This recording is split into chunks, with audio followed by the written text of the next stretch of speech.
So let's take a look at this absolutely beautifully drawn lock. So, go away. Every single lock that you ever come by is going to have pins in it. Most of them are either 4 or 6 pins. So there will normally be springs in here. I guess it's called a pin box. I'm not entirely sure about the terminology for a lock. But this would be a 6-pinner. So of course, if you want to get in this, say if you don't have the key, first off, the first thing you'd have to do is actually put tension on the lock chamber itself.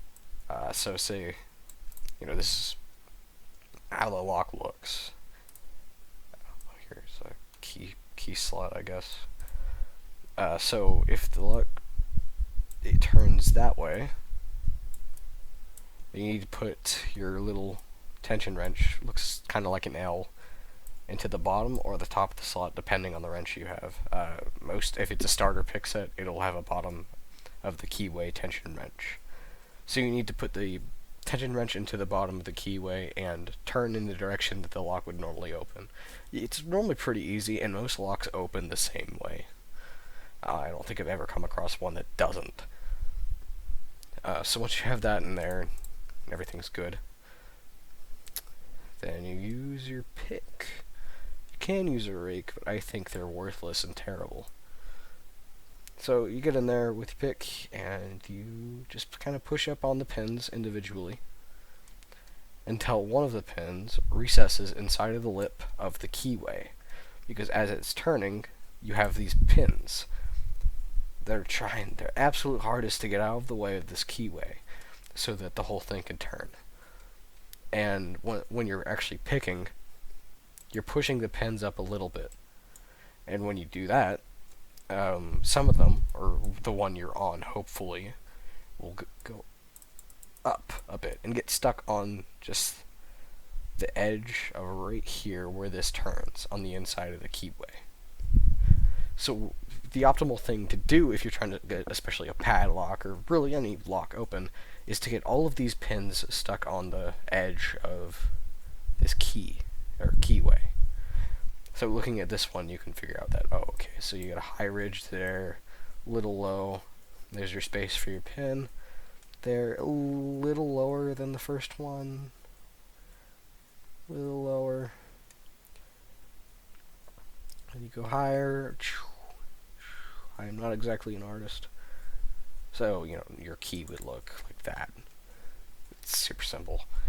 So that would be if you're trying to make a new key or something like that, you would use that if you knew where the pins were to make a new key based on the grooves. So once you actually do get it open and the keyway turns, there's a bit at the end. I seriously don't know terminology, so I won't even try. Just a little bit at the end turns slowly. It looks a bit like that.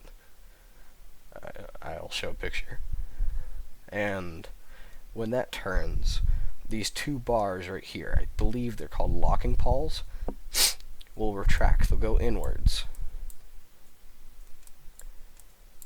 And when they go inwards, it releases the entire locking shackle, and it comes open.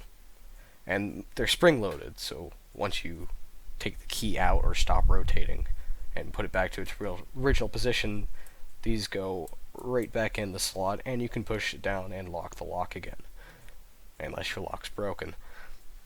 So if you want to rekey a lock, then what you're going to need to do is get your actual keyway and get it out of the lock so you can work on it. Some padlocks and some door key or door keyways cannot be taken out of their body, but a lot of master locks, most American locks I know of, you can take the entire keyway assembly out, and at which point you can take off this top bit.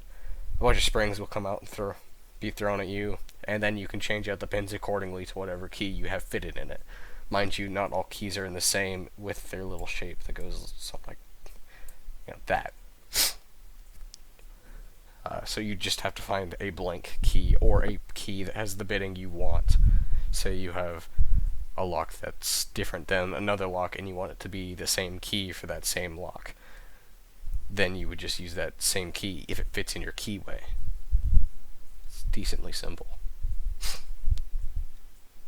Alright, but that's the basics of how picking works, though.